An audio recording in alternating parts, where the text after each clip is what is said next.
Maligayang pagbabalik sa Rai Movie Recaps. Narito na naman po tayo para sa isa na namang magandang palabas na pinamagatang Death's Game na napalabas noong 2023. Ito ay patungkol sa isang lalaki na naparusahan ng Diyos ng kamatayan at paulit-ulit na namamatay sa katawan ng iba't ibang tao. Kaya't ano pa ang ating hinihintay? Sit back, enjoy and relax labyo. Nagsimula ang palabas sa isang madilim at nakakatakot na silid, umiiyak si EJ habang nakaluhod at sinasabi niyang hindi siya dapat parusahan dahil wala siyang ginawang mali. Biglang binaril ng isang misteryosong babae si EJ at itinapon ito palabas ng eroplano, ngunit kahit butas ang noo ay dinilat ni EJ ang kanyang mga mata. Nagsimula ang lahat 7 taon na ang nakakaraan. Patungo na si EJ sa isang panayam sa isang napaka-prestihiyosong kumpanya nang biglang may lalaking tumakbo sa mataong kalsada at nabundol ng isang kotse. Tinitingnan ni EJ ang lalaki, ngunit namatay siya habang nakahawak siya sa braso ni EJ, na iniwan siyang sobrang nanginginig. Mamaya sa interview ay dumaan pa rin sa trauma si EJ at wala siyang masagot na maayos kaya hindi niya nakuha ang trabaho. Dahil nabigo siyang makakuha ng trabaho, nagtapos si EJ na may malaking utang, kaya kailangan niyang magsimulang makakuha ng mga mababang trabaho tulad ng delivery guy at waiter. Hindi siya matutulungan ng kanyang pamilya dahil patay na ang kanyang ama at ang kanyang ina ay isang janitor na marami nang naisakripisyo para mabigyan siya ng magandang edukasyon. Hindi tumitigil si EJ sa pagpapadala ng mga resume sa iba't ibang kumpanya, ngunit paulit-ulit siyang nabibigo na makakuha ng full-time na trabaho. Matapos ang 7 taong pagtatrabaho ng mga part-time job, sa wakas ay muling nakapanayam si EJ sa malaking kumpanya. Ang tagapanayam na si Theo ay humanga sa resume, at si EJ ay umalis sa pulong na may mataas na pag-asa. Gayunpaman, sa lalong madaling panahon ay nakatanggap siya ng isang tawag mula sa isang kaibigan na nagpaalam sa kanya na ang lahat ng perang ipinuhunan nila sa isang deal ng mga kaibigan ay nawala dahil naglaho na lang ito bigla. Si EJ ay nagmamadaling pumunta sa apartment ng kanyang kaibigan at nagsimulang kumatok sa pinto, ngunit walang sumasagot. Dahil iyon lang ang kanyang ipon, nagalit si EJ at sinimulang hampasin ang pinto gamit ang fire extinguisher hanggang sa mapaluhod siya dahil nalungkot siya ng husto. Ilang sandali pa ay napunta siya sa istasyon ng pulisya para sa kaso ng pagsira ng ari-arian, kaya hiniling ni EJ sa mga pulis na arestuhin ang kanyang kaibigan. Gayunpaman, wala silang magagawa dahil ang pamumuhunan sa isang negosyong hindi naging matagumpay ay hindi ilegal. Sa gabi, pinuntahan ni EJ ang kanyang kasintahang si Jisoo, na lumabas sa kotse kasama ang isang lalaking nagbibigay sa kanya ng mga bulaklak. Nang wala na ang lalaki ay nilapitan siya ni EJ na amoy niya na nakainom. Binanggit niya na hindi pa siya nakakakuha ng maraming trabaho ngayong buwan at binigyan siya ng isang sobra, ngunit iniisip niya ito bilang kawang-gawa at napagtanto na siya ay naging isang pasanin. Sa pag-aakalang wala nang patutunguhan ang kanilang relasyon, nakipaghiwalay si EJ sa kanya. Makalipas ang ilang sandali ay pumunta si EJ sa kanyang apartment at natuklasan lamang na pinalayas siya ng may-ari dahil hindi niya nabayaran ang upa niya at ilang buwan na ding hindi siya nakakabayad. Ang lahat ng mga gamit ni EJ ay naiwan sa labas sa ilalim ng ulan, kaya kailangan niyang ilipat ang maraming gamit hanggat maaari upang maprotektahan ito. Nakalulungkot na walang gaanong silid at pagdating ng umaga, nasira ang marami sa kanyang mga gamit. Pagkatapos magpalipas ng gabing natutulog sa lupa, nakatanggap si EJ ng mensahe mula sa kumpanya na nagsasabing nabigo siya sa kanyang panayam. Pagkatapos magkaroon ng isa pang breakdown, nagpasya si EJ na suko na siya at gusto na niyang patayin ang sarili sa gitna ng lungsod, hindi pinapansin ang tawag mula sa kanyang ina. Nanalo ang kadiliman sa loob ng ilang segundo at pagkatapos ay natuklasan ni EJ na nasa isang pribadong eroplano siya. Kapag tinitingnan niya ang kanyang refleksyon, nabigla siya dahil nagbago ang kanyang mukha, at sa sandaling iyon ay napansin niya ang misteryosong babae na nakaupo sa malapit. Nasa kanyang mga kamay ang liham ng palm nito, ngunit mahiwagang sinunog niya ito bago tinanggal ang kanyang shades, na nagpapakita ng matingkad na pulang mata. Biglang dinala si EJ sa nakakatakot na silid na may isang mataas na tore sa gitna ng isang pulang dagat at ang mga demonyo ay sumusubok na umakyat. Ibinunyag ng babae na siya si kamatayan at dinala niya siya rito para parusahan siya dahil ginawa niyang panunuya sa kanya. Hinawakan niya ito sa leeg at itinapon sa gilid, kaya sinubukan siyang sunggaban ng mga halimaw habang siya ay nahuhulog. Maraming mga nilalang na naghihintay sa kanya sa tubig, ngunit kapag siya ay bumagsak, siya ay nagising sa eroplano sa ibang katawan. Nariyan din si kamatayan at ipinaliwanag niya na papatayin niya si EJ ng 12 beses pa bilang parusa. Papasok ang kanyang kaluluwa sa katawan ng 12 tao na nahaharap sa nalalapit na kamatayan, at mamamatay siya saan man siya mapunta. Gayunpaman, kung maiiwasan niya ang isang kamatayan, papayagan siyang panatilihin ang buhay na iyon. Walang pakialam si EJ sa mga pagkamatay na iyon dahil gusto niyang wakasan ang lahat, ngunit pagkatapos mawala si kamatayan, pumasok ang eroplano sa isang rumaragasang bagyo. Walang kamalay-malay na nagpanik, isinuot ni EJ ang life jacket at ikinabat ang kanyang seatbelt habang ang flight attendant ay dumating upang sabihin sa kanya na ito ay kaunting turbulence lang. Pagkatapos ng ilang minutong pagyanig, nag-stabilize ang eroplano at hinayaan ng attendant si EJ. Nalilito pa rin, si EJ ay nagsimulang tumingin sa paligid at napagtantong nasa katawan siya ng isang napakayamang tao. Biglang pumasok sa kanyang isipan ng isang kumikinang na bato na nagpapaalam sa kanya ng mga detalye ng taong hawak niya. Ang taong ito ay ang CEO ng mahalagang kumpanya kung saan nag-apply si EJ at naging mayaman siya sa buong buhay niya. Si Theo ay ang kanyang nakatatandang kapatid na lalaki at sila ay nagpapaligsahan mula noong sila ay mga bata sa lahat ng bagay, kasama na kung sino ang mamumuno sa kumpanya.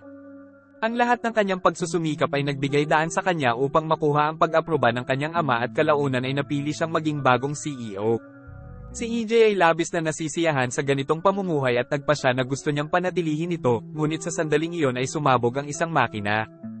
Ang eroplano ay nagsimulang bumaba ng napakabilis at si EJ ay kailangang umiwas sa lahat ng lumilipad na kagamitan bago bumalik sa kanyang upuan upang ikabit ang seatbelt. Sinubukan ng piloto na kontrolin ang eroplano nang hindi nagtagumpay at kumalat ang apoy na lumikha ng isang butas sa gilid ng eroplano na sumisipsip sa piloto at sa flight attendant. Mapapanood lang ni EJ ang isang pagsabog na nagliliyab sa buong eroplano at malapit na siyang masunog hanggang sa mamatay. Pagkaraan ay nagising si EJ sa madilim na silid na ngayon ay isang baog na lugar na may nakakatakot na kumikinang na pinto at isang mesa para kay kamatayan. Sa mesang ito, binibilang ng isang orasan ang mga buhay na iniwan ni EJ. Habang si kamatayan ay naglalagay ng isang grupo ng mga bala sa kanyang baril at nagpapaliwanag siya ng ilang bagay. Patay na ang mga kaluluwa mula sa mga katawan na iyon kaya hindi ninanakaw ni EJ ang kanilang buhay, binibigyan lang niya ng pangalawang pagkakataon ang mga katawan. Kung mabibigo siyang mabuhay sa lahat ng ito, mapupunta siya sa impyerno, at nagpasya si kamatayan na bigyan siya ng preview. Hinawakan niya si EJ at dinala siya sa likod ng pinto, kung saan nakita niya ang hindi maipaliwanag na kakilakilabot. Kapag inilabas siya ni kamatayan, si EJ ay nasira, bumabalik sa simula. Hindi niya maintindihan kung ano ang ginawa niya upang maging karapat-dapat sa impyerno, kaya sinabi ni kamatayan na nagkasala siya sa paghahanap sa kanya bago niya ito mahanap. Inihayag din niya na depende sa kanyang mga aksyon, kung mabubuhay siya sa isa sa 12 katawan, maaari niyang maiwasan ang pagpunta sa impyerno. Nagpasya si EJ na susubukan niyang mabuhay pagkatapos ng lahat at binaril siya ni kamatayan upang ipadala siya sa pangalawang buhay. Natagpuan niya ang kanyang sarili na nahulog mula sa isang eroplano sa isang bagong katawan na nakasuot ng isang sports jumpsuit ngunit walang parachute. Habang nagpapanik siya, nakita niya ang 3 pang lalaki na tumatalon kasama niya at may dalang kamera. Hinuli siya ng isang lalaki para tulungan siya at sa sandaling iyon, pumasok sa kanyang isipan ang kumikinang na bato. Ang katawan na ito ay pagmamayari ng isang adrenaline junkier na mahilig sa extreme sports at nakagawa ng maraming nakakabaliw na hamon na nakakuha sa kanya ng 4 na Guinness World Records. Ngayon siya ay gumagawa ng isang hamon na binubuo ng diving ng walang parachute mula sa 1,000 milya sa itaas ng lupa upang mapunta sa isang safety net. Ang kaganapan ay ipinapadala sa pambansang telebisyon at kung bawiin niya ito, ang kanyang sponsor ay magbibigay sa kanya ng 3 bilyong cash. Ang memorya ng sponsor ay nagpapakita ng isang lalaki na naglalaro ng lighter. Dahil sa ideya ng ganoong pera, gusto ni EJ na kumpletuhin ang hamon, kaya itinulak niya ang katulong palayo at nagsimulang mahulog ng napakabilis. Nawala sa katawan ang orihinal na kaluluwa ngunit pinanatili ang mga kakayahan, kaya si EJ ay nakakaramdam ng kumpiyansa at nasa sabik pa nga. Nang sa wakas ay narating na niya ang kanyang destinasyon, na-miss niya ang lambat at dumapo sa lupa, agad na namamatay. Muling lumitaw si EJ sa madilim na silid na nagsasabing hindi makatarong ang ituring na makasalanan dahil hindi siya nanakit ng sinuman dahil siya mismo ang kumitil ng buhay niya. Tinawag siyang makasarili ni kamatayan dahil hindi niya masabi na nakasakit siya ng mga tao at binaril siya para ipadala siya sa ikatlong buhay. Hindi nagtagal ay nagising siya sa katawan ng isang binatilyo sa isang paaralan at napansin ng isang kaklase na tumatawa sa video ng pagkamatay ng parachute guy. Napagtanto ni EJ na ang lahat ng buhay na napasukan niya ay nasa iisang timeline lang. Isinasaalang-alang niya ang paghampas sa kanya para dito, ngunit sa sandaling iyon ang kumikinang na bato ay umabot sa kanyang isipan. Nawala ng ama ang binatilyong ito sa edad na 5 at pinalaki ng isang solong ina na nagsisikap na mabayaran ang kanyang mga pangangailangan.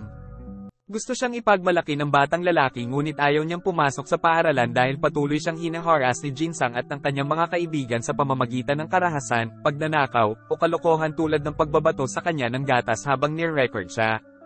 Gayunpaman, hindi niya sinabi sa kanyang ina na huwag itong alalahanin.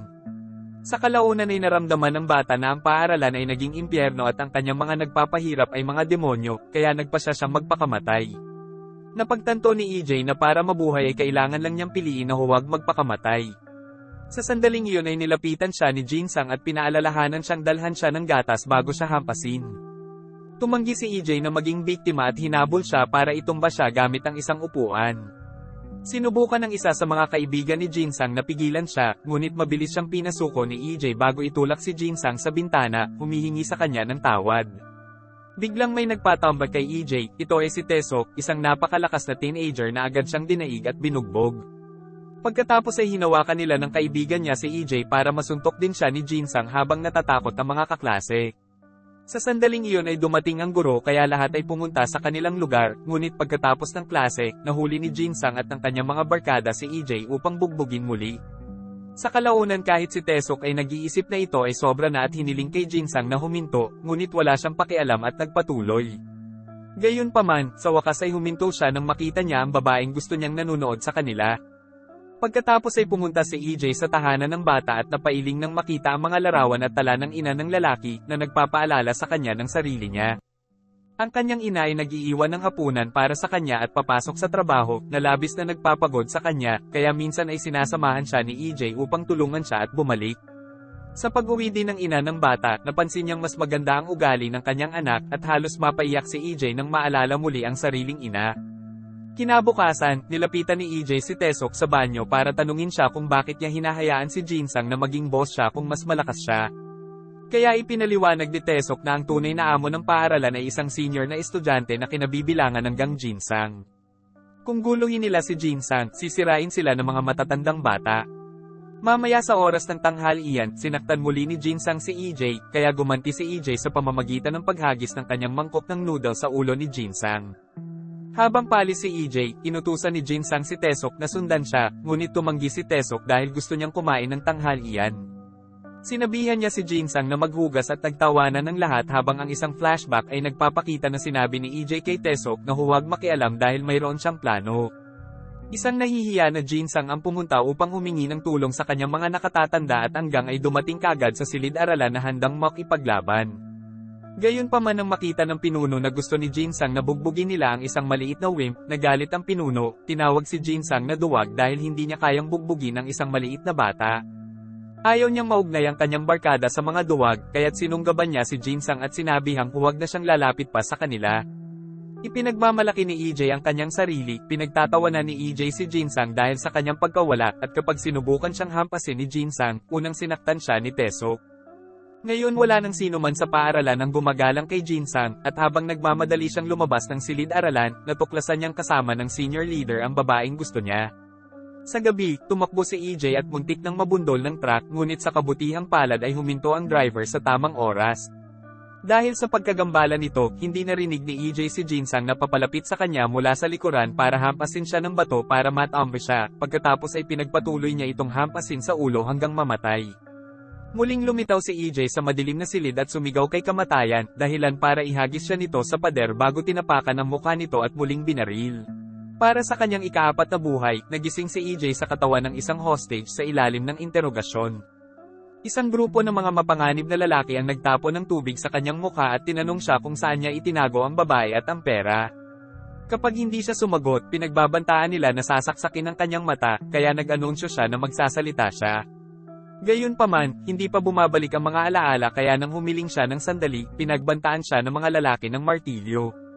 Sa kabutihang palad, sa wakas ay lumitaw ang kumikinang na bato at nalaman ni EJ na ang katawan na ito ay kabilang sa isang kriminal na organisasyon na may mga kliyente sa buong mundo. Nagtatrabaho sila bilang mga fixer, ibig sabihin, lulutasin nila ang problema ng kliyente sa anumang paraan na kinakailangan, na maaaring kasama ang pagpatay. Isang araw ay umibig siya sa kasintahan ng kanyang amo, at nang banggitin nito ang pagnanais na tumakas sa buhay na puno ng krimen at pang-aabuso, nag-alok itong tumakas ng magkasama. Nagnakaw siya ng 10 bilyon mula sa kanyang amo at itinago ang mga ito sa isang ligtas na lugar, ngunit sa kanyang paglalakbay upang makipagkita sa babae, nahuli siya ng kanyang mga katrabaho.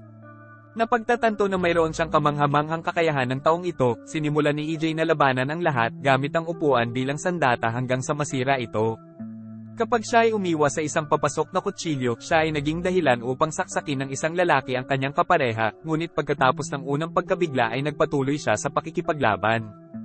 May mga sandata at kasangkapan sa dingding, kaya pinatay niya ang pangunahing ilaw at kumuha ng flashlight para lumaban ng may kalamangan. Isang matinding labanan sa kadiliman ang naganap at isa-isa, pinapatay ni EJ ang bawat ahente. Pagkatapos ay naisip ni EJ na sa mga kakayahan ng taong ito ay makakaligtas siya sa anuman, kaya dapat niyang kunin ang pera at tumakas. Kinuha niya ang kanyang telepono at nagnakaw ng bisikleta upang makatakas, natuklasan na ang lahat ng ito ay nangyayari sa likod ng isang truck. Habang nagmamadali si EJ sa lungsod, nalaman ng kanyang amo na nabigo ang kanyang mga tauhan at sinusubaybayan ang lokasyon ni EJ sa pamamagitan ng kanyang cellphone. Ang lokasyong iyon ay ipapadala sa lahat ng mga hunters sa lugar na nangangako ng isang makatas na gantimpala kung mahuli nila si EJ. Sa lalong madaling panahon nagsimula ang isang habulan sa tulay ng lungsod at pinaputukan ng mga ahente si EJ na umiwas sa lahat at nagtatago sa likod ng isang truck. Kapag nagawa niyang lumitaw sa likod ng mga sasakyan ng mga ahente, ginagamit niya ang bisikleta para i-disarm ang isang lalaki, pagkatapos ay nagsimula siyang magmaneho na parang baliw. Namimiss ng ibang mangangaso ang kanyang mga putok at sa halip ay tumama sa mga kotse na nagdulot ng maraming pag-crash. Ang truck na nakahuli sa kanya ay nagpakita din at sinubukang harangan ng tulay, ngunit ang mga kotse ay bumanggal dito at nagdulot ng pagsabog na si EJ ay tumalon lamang. Pagkatapos umalis sa tulay, isang bungkos ng mga rider at isang sasakyan ng pulis ang nagsimulang humabol din sa kanya. Nang malapit na siyang makarating sa isang mapanganib na abenida, binilisan ni EJ at naging sanhi ng pagbangga ng isang grupo ng mga sasakyan na humaharang sa daan para sa pulis at ilang mga rider. May ilang riders pa rin na sumusunod sa kanya at mas maraming kaaway na sasakyan ang nakaharang sa mga kalye, kaya pumasok si EJ sa isang mall at binilisan ang takbo hanggang sa nasa gitna siya na napapalibutan ng mga kalaban. Sa sandaling iyon ay napansin niya ang isang elevator, kaya pumasok siya sa loob at isinara ang pinto bago pa siya mabangga ng isa pang bike. Pagdating niya sa bubong, tumalon siya ng malaki at dumapo sa isang party pool kung saan huminto sa paggana ang kanyang telepono. Ngayon ay hindi na siya matunto ng kalaban. Pagkatapos ay pumunta si EJ upang makipagkita sa babae sa pier. Agad niya itong niyakap at naramdaman ni EJ kung gaano siya kamahal ng lalaki. Sinabi sa kanya ni EJ kung nasaan ang pera para makapunta sila doon, ngunit bigla na lang siyang nabaril, na nagpapakitang ito ang kanyang plano sa lahat ng panahon. Muli, nagising si EJ sa madilim na silid, nakitang pinagtatawanan siya ni kamatayan. Gayunpaman, hindi siya nag-alala dahil hindi niya ibinigay sa babae ang eksaktong lokasyon ng pera, kaya plano niyang kunin ito sa kanyang susunod na buhay. Kapag binaril siya ng kamatayan, ang ikalimang buhay ni EJ ay nagsimula sa kulungan. Siya ay nasa isang maliit na selda at hindi niya maiwasang matakot. Pero buti na lang may dumating na gwardya para dalhin siya sa totoong selda niya. Habang papunta siya doon ay ang iba pang mga bilanggo ay naghagis ng bola laban sa eskrima bilang isang pagbabanta, kahit na nakatingin sa kanya ng kitakot-takot. Sa selda, nadiskubre niyang may mga kasama siya sa selda at nalaman niyang papalayain siya sa loob ng 4 na araw. Sinabi rin sa kanya na ang isang psychopathic killer ay nananatili sa selda kasama nila, at napansin ni EJ ang lahat ng kitakot-takot na sining at mga libro tungkol sa psychopathic na pagsusuri sa mga istante. Sa sandaling iyon ay ibinalik ang psychopathic na mamamatay tao at laking gulat ni EJ nang makita na si Jinsang ito. Sa pag-alala sa kanyang nakaraang pagkamatay, sinimulan siyang bugbugin ni EJ, ngunit agad siyang hinayla ng ibang mga bilanggo. Sa sandaling iyon ang kumikinang na pebble sa wakas ay pumasok sa kanyang isip at nalaman ni EJ na ang katawan na ito ay kabilang sa isang MMA fighter. Nagkaroon ng problema ang pamilya ng lalaki sa isang gang at mabilis na nangangailangan ng pera, kaya tumanggap siya ng deal, nakipag-hit and run siya at makakakuha ng gantimpala ng 200 milyon pagkatapos ng pagsubok. Dahil siya ay 18 siya ay menor de edad pa rin sa Korea, kaya ang plano ay mabilis na mapalaya sa probasayon. Habang nakikipag-deal sa abogado, pinagmamasdan sila ng isang lalaki mula sa anino habang naglalaro ng lighter. Ang lalaki ay sumuko sa kanyang sarili na may isang peking pag-amin, ngunit ang nakalulungkot sa panahon ng paglilitis, ang babaeng nataman ay namatay, kaya tinatulan siya ng hukom ng 2 taong pagkakakulong para sa pagpatay ng tao. Nang maglaon, nang bisitahin siya ng abogado sa kulungan, humingi ang lalaki ng 2 bilyon para manahimik o sasabihin niya sa pulisya ang lahat. Ang isa pang alaala ay nagpapakita kay EJ ng pagdating ni Jinsang at kung paano niya sinabi ang isang grupo ng mga kitakot-takot ngunit pipi ng mga bagay na parang nagpapanggap siyang isang psychopath para takutin ang iba at kontrolin. Sa kasalukuyan, nagsimulang tumawa si EJ nang malaman niyang hindi psychopath si Jinsang, nandito siya dahil pinatay niya ang high school boy. Sinimula ni EJ na samplean si Jinsang habang tinatawag siya sa harap ng iba na nagsasabi sa kanila ng totoo. Masyadong natatakot si Jinsang na tanggihan ito at binugbog siya ng iba pang mga cellmates para makaganti. Kapag nakakuha sila ng oras sa likod bahay, sinisimulan din ng ibang mga bilanggo na abalahin si Jinsang na sa tingin ni EJ ay lubos na kasiya siya. Nang maglaon, ang grupo ay may mga aralin sa karpintero at isang bilanggo ang bumaril ng talam mula sa kanyang lag-ari kay EJ na umiwas sa tamang oras. Ang talam ay nagtatapos sa pagtalbog sa dingding at sa halip ay pumatay ng isa pang lalaki. Si EJ ay sumigaw para sa tulong at pagkatapos na dalhin ng mga gwardya ang nasugatan na lalaki, lahat ng iba pang mga bilanggo ay kumuha ng ilang mga kagamitan habang sinasabi kay EJ na gusto siya ng abogado na patayin. Agad na tumakbo palabas si Ji-young sa takot bago naganap ang isang laban, at na-enjoy ni EJ ang kahangahangang kakayahan sa pakikipaglaban sa MMA ng katawan. Sa pamamagitan ng mabilis at tumpak na mga welga, sabay-sabay niyang nilalabanan ang lahat ng mga bilanggo, isa-isang pinatumba sila sa kombinasyon ng pagsuntok, pagsipa, at paggamit ng anumang bagay sa silid. Sa sandaling iyon ay bumalik si Ji-young na may dalang crowbar at napagtanto ni EJ na gusto niyang tumulong, kaya nagpasya siyang kaibiganin siya. Noong gabing iyon, nahanap ni EJ si Jinsang sa washroom na naghahasa ng kasangkapan para patayin siya. Matapos siyang suntukin, pinag-iisipan ni EJ na patayin muna siya, ngunit iyon ay magdadala sa kanya ng mas maraming oras ng pagkakakulong. Sa halip ay nagpasya siyang matroma si Jinsang sa pagsasabing nakikita niya ang multo ng namatay na schoolboy, na nagbabahagi ng mga detalye ng kanyang nakaraang buhay na siya lang ang makakaalam. Nang sabihin niya na ang multo ay magmumulto sa kanya magpakailanman, nabasa ni Jinsang ang kanyang pantalon sa takot. Maya-maya ay dumating na rin ang araw ng pagpapalaya ni EJ at bago umalis, binigyan niya ng gatas si Jinsang, sinabing ito ay pinadala ng multo. Sa labas ay naghihintay sa kanya ang abogado na may dalang pera ngunit tinanggihan ito ni EJ, sinabi sa kanya na gusto niyang mamuhay ng malinis mula ngayon. Maya-maya, nakarating siya sa pier at nahanap ang perang itinago niya sa kabilang buhay, nang hindi niya namalayang may sumusunod sa kanya. Ngayon ay handa na siyang magsimula ng bagong buhay, kaya nangungupahan siya ng kwarto at umidlip. Nagising siya nang maramdaman niyang hinawakan ng kanyang ina ang kanyang mukha, ngunit isa lang pala itong panaginip. Sa sandaling iyon ay tumunog ang kanyang telepono na may tawag mula sa ina ng katawan na ito, kaya isang umiiyak na EJ ang tumanggap na bisitahin siya sa lalong madaling panahon. Mamaya sa istasyon, pinaghiwa-hiwalay ni EJ ang pera sa dalawang bag at inilagay ang isa sa locker, na kukumpiskahin kapag hindi siya bumalik pagkatapos ng 4 na araw. Pagdating niya sa kanyang bayan, si EJ ay inatake mula sa likuran at pinagsasaksak ng isang matandang lalaki na siya pala ang ama ng biktima ng hit and run. Siya ay galit na ang pumatay ay maaaring makatakas sa loob lamang ng 2 taon dahil sa kanyang edad, kaya siya ay dumating upang maghayganti. Humingi ng paumanhin si EJ at sinabi sa kanya na hindi niya ginawa, ngunit sa sandaling iyon ay nakarinig sila ng mga yabag at ang lalaki ay tumakbo palayo. Biglang sumulpot si Ji-young at tumakbo para tulungan siya, bigla din siyang naglabas ng kutsilyo. Noong araw ng laban, lumabas talaga siya para maghanap ng armas para patayin si EJ para sa reward ng abogado, pero pagbalik niya tapos na ito kaya nagpanggap siyang mabait. Sinubukan ni EJ na suhulan siya, ngunit hindi naniniwala si Ji-young na may pera siya at pinagsasaksak siya ng maraming beses. Hindi nagtagal ay namatay si EJ habang nagri-ring ang telepono na may tawag mula sa ina. Muli, nagising si EJ sa madilim na silid at nakipagpalitan lamang ng ilang salita kay kamatayan bago siya muling binaril. Sa kanyang kakilakilabot, natuklasan niya na ang kanyang ika-6 na buhay ay nagsisimula bilang isang sanggol. Nagsimula siyang umiyak sa gitna ng isang restaurant, kaya humingi ng tawad ang ina sa lahat at dinala siya sa kanyang sasakyan. Doon niya ipinakita ang kanyang tunay na mukha, galit na nag-aalboroto at sinisigawan ng sanggol dahil sa pagkainis nito. Dahil siya ay nasa bagong panganak na katawan na walang alaala, ang kumikinang na bato ay hindi kailanman dumarating. Dinala ng ina ang sanggol sa kanyang tahanan at walang ingat na inihagis sa sofa, kung saan dahan-dahan siyang binuhat ng ama. Iniisip ni EJ na maaaring mas mabait ang lalaki, ngunit hindi nagtagal ay ipinakita rin niya ang kanyang tunay na mukha. Nagdadala siya ng mga expired na pagkain at nang tumanggi si EJ na kainin ito, sinisigawan at sinisiraan din siya. Sa sandaling iyon, dumating ang isang pulis kasama ang isang social worker na nakatanggap ng ulat tungkol sa isang potensyal na kaso ng pang-aabuso. Pumasok sila sa loob at sinubukang tingnan ang katawan ng sanggol, ngunit pinigil sila ng ama para ipakita sa kanila ang kanyang business card, na nagpapatunay na isa rin siyang social worker para sa child welfare.